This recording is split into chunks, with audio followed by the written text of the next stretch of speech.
আসসালামু আলাইকুম প্রিয় ভাই ও বোনেরা, প্রিয় দেশবাসী বন্ধুরা। বৃহত্তর ফরিদপুর জেলা থেকে এক বাবা এসেছে। ওনার সমস্যার কথা যদি আপনারা শোনেন তাহলে আপনারা অবাক হয়ে যাবেন। কিভাবে ওনার শরীরের উপরে কি ধরনের কুফরি এবং জাদু বান করা হয়েছিল, আমরা সরাসরি এই বাবার মুখ থেকে ডাইরেক্ট শুনব। আসসালামু আলাইকুম। ওয়ালাইকুম আসসালাম রহমতুল্লাহ বরকাত। বাবা, আপনার সাথে কি কি ঘটনা ঘটছে আমাদের দর্শকদের আপনি বলেন। কি কি ঘটনা আপনার ঘটতো আপনার সাথে?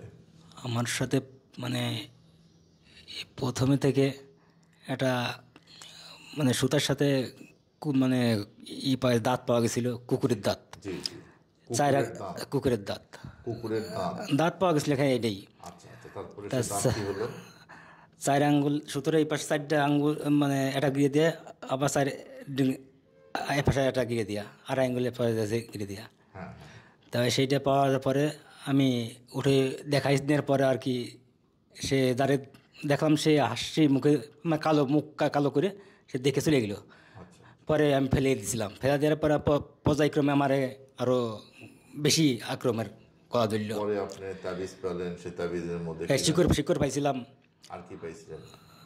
ওই শিকড় পেলাম, তারপর পুকুরি ওই কুফরি, বান জাদুটা, এই শুকনো বান, পোড়া বান, এগুলো শরীরের ভিতরে ব্যথা, পোড়া জ্বালা, ঠান্ডা, এরকমের। কি কি সমস্যা আপনার হতো আপনি একটু বলেন। দাঁত দাঁত স্বপ্নে দেখলাম দাঁত নাই। স্বপ্নে দেখেন দাঁত নাই? দাঁত নাই। মাথার ভিতরে আঘাত করে, পুরুষ সঙ্গে খাইয়ে ফেলায়। পুরুষ সঙ্গ খাইয়ে ফেলায়, একদম ছোটো করে ফেলায়, হাঁটা চলা বাসা করে পেটের মধ্যে। পুরুষ সঙ্গে হাঁটাচলা হ্যাঁ, পেটের মধ্যে থরথর করে কাঁপে। আচ্ছা। পুরুষ সঙ্গের মধ্যে পেটের মধ্যে পেটে বাড়তেছে, আটতে পারতাম না।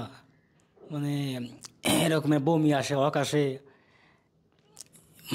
অনেক ধরনের সমস্যা আমার দেখা গেছে।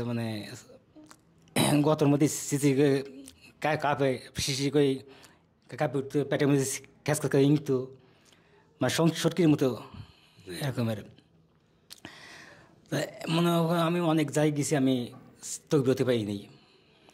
এই পর্যায়ক্রমে আমার খালি আমার আক্রমণ করতেই থাকতে বাড়ি ছেড়ে চলে আসা লাগছে। হ্যাঁ, বাড়ি ছেড়ে চলে আসছি। ঘর বাড়ি আমার পড়ে নিয়েছে, একদম ঘরভাবে আছে, আপনারা ভয়ে চলে আসছে যেন আপনাদের মেরে না ফেলে। হ্যাঁ, মাপ চাইছিলাম, মাপ করবো না, তারপরে তুই জানি তোর চেষ্টা নাই।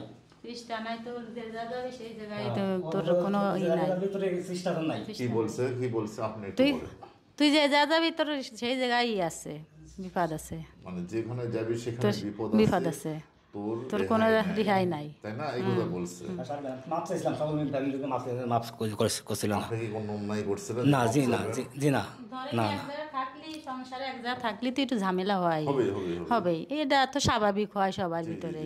তো এই নিয়ে তো কোনো রাগারাগি, ওই মার সাথে হয়তো বেশি খ্যাটমাটা তখন একটু একসাথে থাকলে কথাবার্তা হয়তো কইছি, ভাবির সাথে একটু কথাবার্তা কই, তাই সেইখান থেকে হয়তো আপনার ভাবিটা এরকম শত্রুতা যে মানুষের সাথে, হ্যাঁ, এটা তো ঠিক না। এটা ঠিক আছে, আমার উপরে। আচ্ছা, আপনি বলেন তো ওনার কি কি হতো, আপনি একটু বলেন তো। 5 ভাই, তা বাড়ির মধ্যে 3 ভাই চলে গেছে, তা বড় জনের আমি ছিলাম। তারপর যখন আমার আর কি বাইর থেকেই সরাই দিল,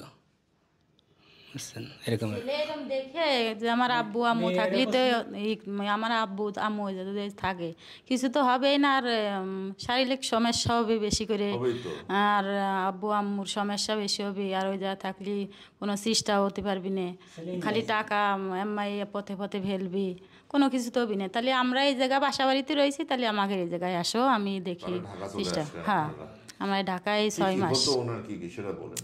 ওনারা যে শরীরের পুরা জ্বালা হয়, সিলিক পারে, পেটের ভিতর ডাকে, আর রাত ভোরে কাশতি উঠে যে বমি করে দেয়, অতিরিক্ত কাশ কোহাইনতে যে সে কাশ আসে, আর ঠান্ডা কোহাইনতে আসে, সারাটা রাত ঘুমাতে পারে না, আর কান্না করে। আর ওই যে পুরুষঙ্গ, তারপরে অন্ডকোষ শক্ত হয়ে যায়, অনেক অনেক বিভিন্ন রকমের ওনার সমস্যা। আর আমার সমস্যা হলো আমার ঘাম ছুটে মাথায় কাজ করে না, মাথায় আমি কোনো কিছু মনে রাখতে পারি না।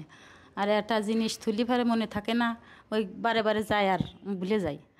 আর মাজার পুরা জ্বালা করে, গাও গতর পুরা জ্বালা করে, ওই গা ব্যথা গিরেগার, করে, হ্যাঁ রাতে ঘুম হয় না, বুকের গিরেগারটার মধ্যে মধ্যে অস্থির লাগে, এই বুকে ভয়, হ্যাঁ ভয় ভয় লাগে, তারপর শরীর দুর্বল দুর্বল লাগে, মাথা লাগে। ঘুরায়, হাত পা বসে কোনো আসে। সময় আমার শরীরের ভিতর কোনো সময় ভালো লাগে না, সবসময় অশান্তি সব লাগে। সময় অশান্তি লাগে। তো এখন যে আপনাকে দুইজনাকে আমি ট্রিটমেন্ট করলাম, এখন কেমন লাগতেছে আপনাদের? আমি তো আধা ঘন্টা একটা ট্রিটমেন্ট দিই মানুষকে, যে রোগী সুস্থ হবে আমার সামনে, তারপরে আমি চিকিৎসা দেব। জি কেমন লাগতেছে? আপনি মন বলবো থেকে কি, বলবেন। মন থেকে আমি হাজার বলবো, হাজার বিশ্বাস মানুষ দেখতেছে, সত্য কথা বলবেন, ঠিক মন আছে? থেকেই বলতেছি। শোনেন, আমার হলো হার্টের সমস্যা, জি জি জি হার্টের সমস্যা। আর প্রেশার কোনো সময় আমার নিয়ন্ত্রণ হয় না, খালি প্রেশার বাড়তেই থাকে। জি, জি। প্রেশারের বড়ি খাই আমি, হার্টের সমস্যা। আমি হলো বাসায় থেকে খাইয়ে আসি না, বুঝছেন। জি, খাই আসেন নাই, তারপরে আমি আপনাকে দিয়েছি খাইতে, কেমন লাগছে আপনার সেটা বলেন। তারপরে আমার হলো মাথা ব্যথা করতেছে, তারপরে একটু ভালো লাগতেছে। আলহামদুলিল্লাহ, এটাই আমি শুনতে চাচ্ছি। ভালো লাগতেছে। মাথা ব্যথা সেটা ধরেন জার্নি করে হ্যাঁ, আসছেন, হ্যাঁ, এই কারণে এইটাই, হচ্ছে, এইটাই, ঠিক আছে? হ্যাঁ, বুঝছি। আপনার কেমন লাগতেছে? গুজমাই নিয়েছে, মানে মানে আগের সাথে একটু কমে আরাম লাগতেছে। আরাম লাগতেছে? কিন্তু আমি তো এখন ট্রিটমেন্ট শেষ করিনি, মানে শুরুই করিনি। এখন আপনাদের এগুলো সব বের করে দিব ভিতর থেকে, তারপরে একদম সুস্থ হয়ে যাবেন, ঠিক আছে বাবা? ওকে বন্ধুরা, আমার এই বাবা মার জন্য আপনারা দোয়া রাখেন, খুব অসহায় তারা, কুফুরির জ্বালায় তাদের বাড়ি ভিটা সব ছেড়ে বর্তমানে ঢাকা শহরে তার ছেলের সাথে আছে, এবং কি ধরনের কুফুরি করতে পারে একটু আন্দাজ করেন, যে ওনাদের দুইজনার, ওনার ছেলে মেয়েদের ওপরেও কুফুরি করা হয়েছে। ইনশাল্লাহ পর্যায়ক্রমে উনি নিয়ে আসবে আমাদের এখানে। আপনারা সকলে আমার বাবার জন্য দোয়া করবেন, এবং দেশবাসীর কাছে অনুরোধ যেন মানুষের ক্ষতি এইভাবে না করে। আসসালামু আলাইকুম।